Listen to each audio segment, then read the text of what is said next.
Hey everyone, welcome to Princess Gay. I'm your host Connie, and today we are here with episode 5 of The Legend of Vox Machina. So, last time we had some horror.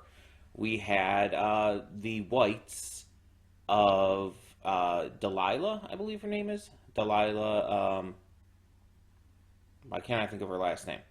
Um, wow. Uh, I can't think of her last name for some reason. Um, but we had Delilah's whites come and completely destroy this group of soldiers, except for the captain, who in the end teamed up with Vox Machina and even agreed to let them go.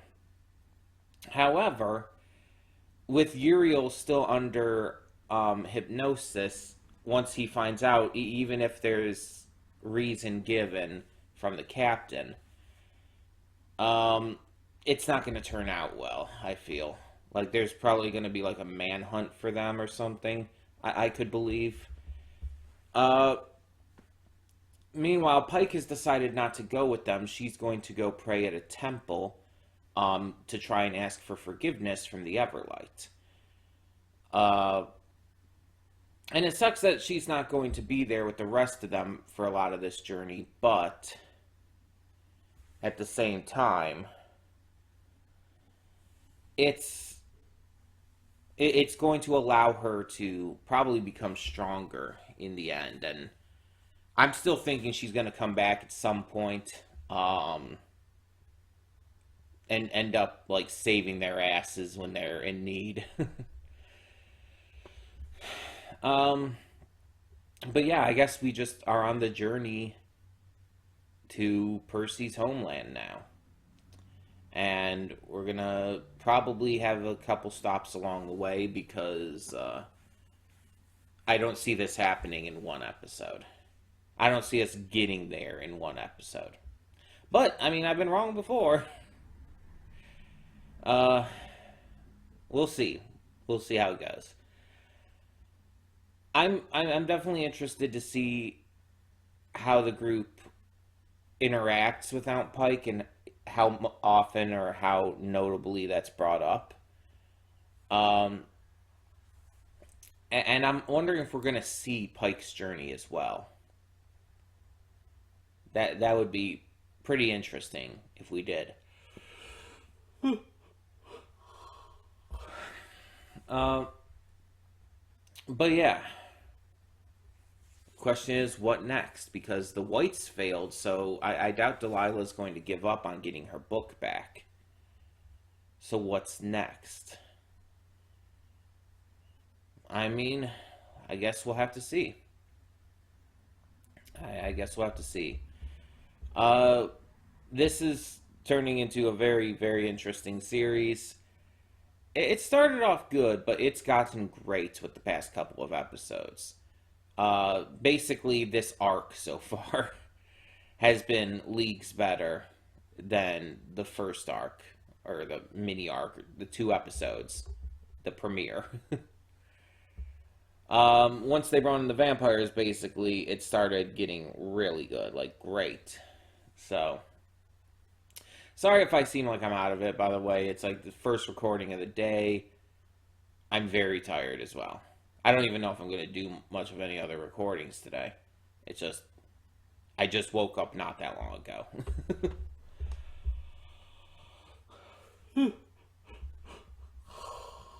Maybe that's why I can't remember Delilah and Silas's last name. But either way, we're just going to get this started, hope for the best, and see what this episode has in store for us. So, when the screen fades to black, pause this redirect and go to the description below. Follow the link to the reaction, and after you watch it, come back here to the redirect and resume play. Because after it fades to black and then fades back in, everything from that point forward will be my afterthoughts, so will contain spoilers to the episode. So, with that being said, thank you so much for tuning in, and I will see you at the reaction. And we are back, and we'll begin with spoilers in 3, 2, 1, now. And the word I was thinking of was nepotism.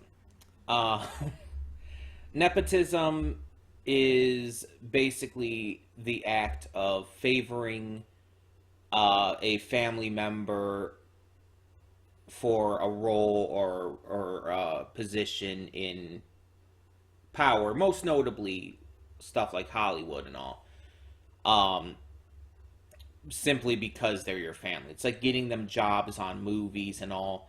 One of the biggest examples was obviously Will Smith with his kids and everything, most notably Jaden. But yeah, that's kind of what I was thinking of. But I mean, just getting your kid into a role is not necessarily nepotism. Um, it depends on a few factors, like especially like how it came about and whatnot. But yeah, I'm just wondering, like, I if that's Sam Riegel's kid who played the girl.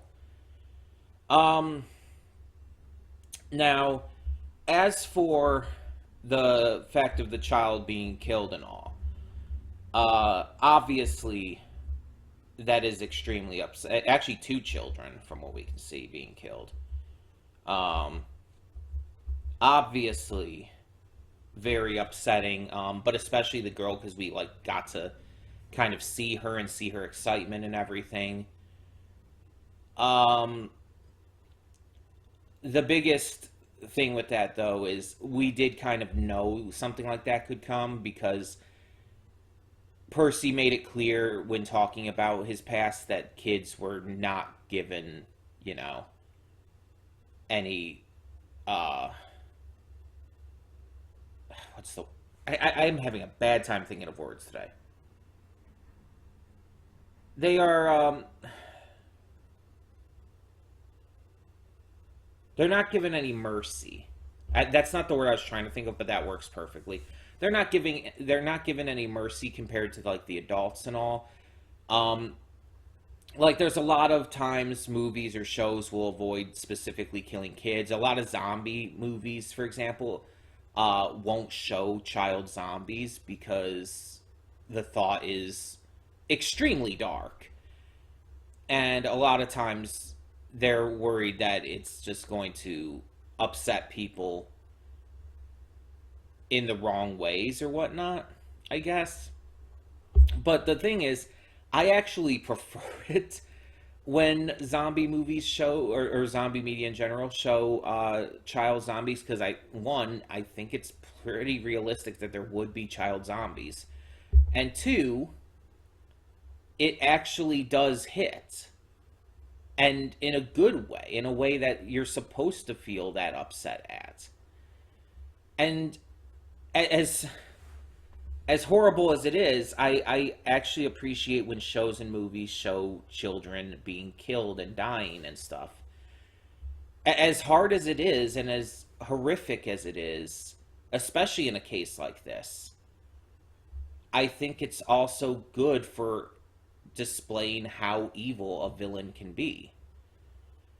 Because when we think of kids, we naturally think of them as innocent, as just filled with hope and opportunity, and just they're the future, you know?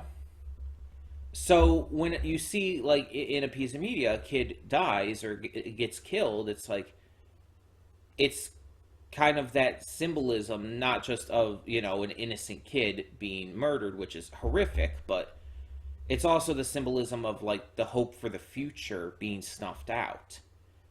And this is a really strong uh, way to, again, express how evil a villain is, especially in this case with the Briarwoods and with the likes of vampires and all. It works especially well for villains like this. And it's effective. I knew the instant we saw the girl and the other villagers, I knew the instant we saw them they were going to die, and I knew it was going to upset me, so I was prepared for it.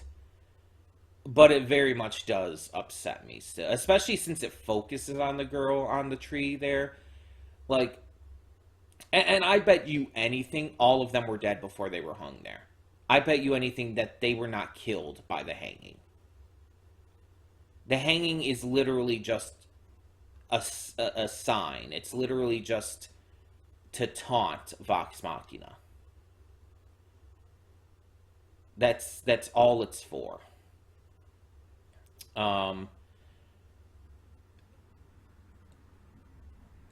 so I believe that they were killed otherwise. Because you also see like a lot of gashes and blood on them.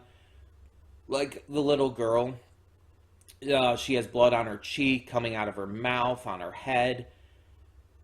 Like there's a number of ways they could have been killed. And with kids, it's obviously horrific to think of the ways it happened, but you also do kind of like imagine. Like there's blood coming out of all of them, like the one who's dressed to look like Keyleth. There's blood coming out of her head right around where the horns are. So I'm thinking those horns were like nailed into her head. Probably. There's like two little dots on the side that are probably nails, where nails were. But like all of them have blood coming out of various points on their body. Most of them, in fact, I think all of them have blood coming out of their head at some point, to some degree. But it's just very clear it's meant to be a message to them. It doesn't really show a lot of the other kid who's there, who's supposed to be just like Scanlan. It only shows it from a distance, but you can see like the blood on his shirt. So,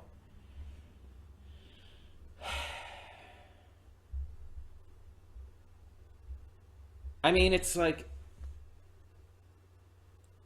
what did we expect? Like, again, from the backstory, we knew that kids would die or being killed. It's like all these kids, like in the backstory, were killed. Obviously Percy's sister, but probably multiple siblings if he had them. But it's like even showed a couple of kids like basically pinned to the wall, having been murdered. And like I said, I actually appreciate that this show is going that far. Obviously, it's fucking horrifying and the worst, absolute worst. But it's supposed to be. It's supposed to be upsetting. It's supposed to be fucked up beyond belief. That's the point. It's again, it's showing how evil the Briarwoods are. And yeah, we kind of already knew that. You could say that it wasn't really necessary to make that statement now. But it elevates it from what we had before. And that elevation helps show how like strongly we need them to be killed. It's smart writing, honestly. As fucked up as it is, it's smart. And you know, it's not like these are the only kids that they've killed since they took over the kingdom and everything. You know they've killed plenty of other kids. You know they have. It's not the first time.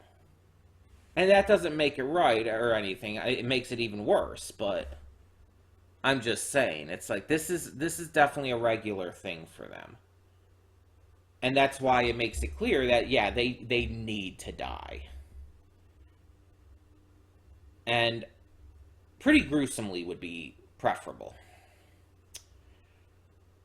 Hell, it would actually be pretty fitting if in the end they got hung up. That would be beautifully ironic. But yeah, there's more to this episode. I should probably talk about. So they gathered all these supplies ahead of time, but lost literally everything pretty quickly into their journey. When they are attacked by these devil wolf kind of things,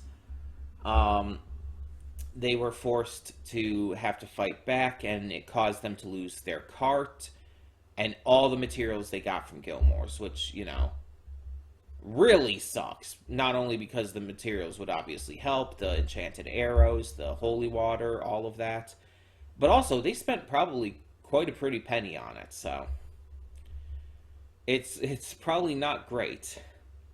In fact, it's definitely not great to lose all of that. And they lost the book at the same time. Like they said, they lost everything. And that's hard to deal with. That's hard to have to deal with because that cripples them. That puts them in a very bad position against the Briarwoods when they don't have all that protection. So the son is still a possibility, but that's going to be hard to actually execute, I feel. Excuse me. But we also had a moment where they're sitting around the campfire talking to something a little lighter hearted. And they're telling stories of some of the craziest monsters and enemies they've killed. We see Keyleth accidentally killed a dude she was fighting by blowing him into the lava. Grog wrestled this giant beast and like ripped out its tongue by biting and just tearing it off. And Scanlan had to fight and presumably kill some weird creature that was disguised as a woman, but it ended up having like multiple heads and like transforming while he was fucking her. It's like, okay. And his line is like, I still finished. And it's like, of course you did. I'm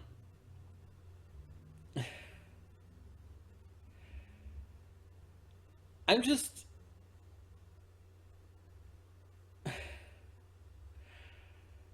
I'm just surprised that with as very clearly horny Scanlan is, and especially with the line he said, I believe in episode 1.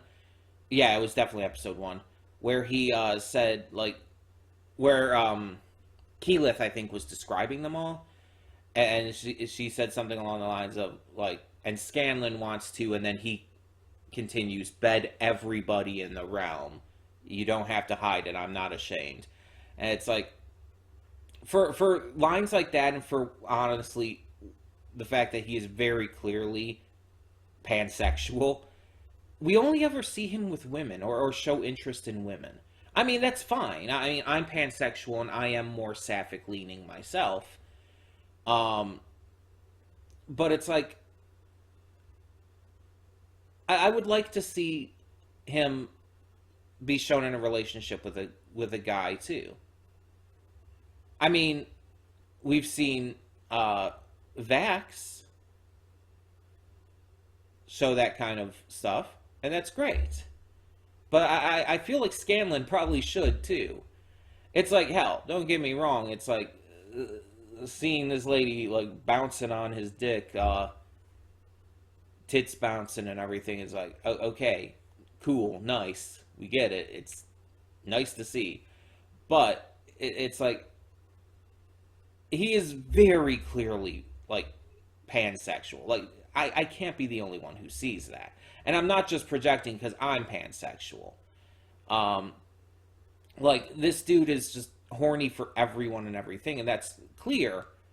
But again, we only actually actively see it with women, and I'm a little disappointed by that, if I'm being honest. I just honestly am. But we also get some hints at like Vax and Keyleth forming a relationship, which I'd be okay with, even though Vex seems a little bit jealous. Not like in a weird way or anything, but more along the lines of like she is so close to her brother because of what we can assume happened based on the opening and everything. So she doesn't want to lose him or to see him, fall into ruin by getting into a relationship that's not going to work out. She's afraid for him. And yeah, I kind of get it, but at the same time, I don't think too much bad is going to come from that. It doesn't seem like that at all. And it's like we know we can trust Keyleth. It's more like I think she's more worried that it could lead to something bad just by proxy or whatnot. I don't know. But it is cool seeing Keyleth like have like these moments of like encouragement from other characters in the group. We got it with Percy, like I said. We got it with Vax. I mean, it would be kind of cool to see her and Grog kind of connect a little bit, especially since she's kind of taking over, I guess, the position of the light of the group from Pike, who we did get to see a little bit of. So, if I am correct about one, it being previewed who mentioned this, but also two that it was mentioned that Ashley Johnson was taking a break from Critical Role at this point in the campaign because of a job she got. If that is true, it makes sense. Like they have to figure out a way to write her out, and that actually works out exceptionally well. It makes sense for her character. It's very fitting. And the stuff we're getting to see, like, even if it's just a little bit of her journey to get her mojo back, probably wasn't shown in the campaign or wasn't, like, expressed in the campaign. Unless maybe, like, Ashley, when she came back, she explained, like, what her character was doing during that time. Like, that could very well be possible. But yeah, it's like, I think it's a genuinely fun idea to do it this way within the series and all. To take what was something like that in the game, her having to leave for a time, to implement it in like this is just a really good way to handle that. Because it explains the character's absence too. And that's not something a lot of things that I've been in have had to worry about. Because usually the ones I'm in have either been one shots. That's what I was trying to think of. I am just not good with words today. Have either been one shots, or we had a small group for the campaigns we did, and pretty much everyone was there the entire time. And like the couple of occasions where they weren't, it mostly came down to them just kind of being left at our base, which was an inn, I believe, if I remember right. But yeah, at least it was during the campaign where we were taking on a vampire. The other campaign or campaigns, I don't remember as much. But that one we definitely stayed at an inn.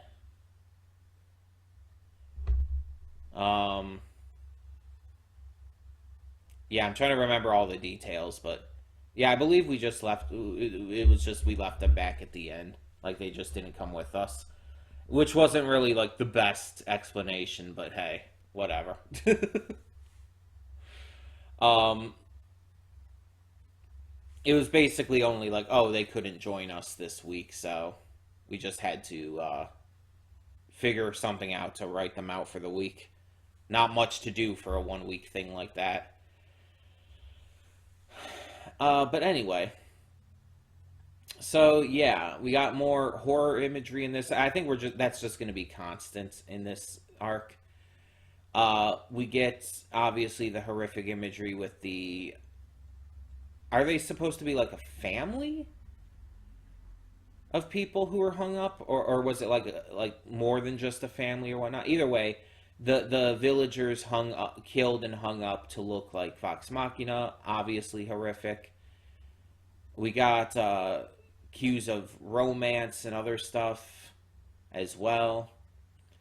It's like, yeah, there's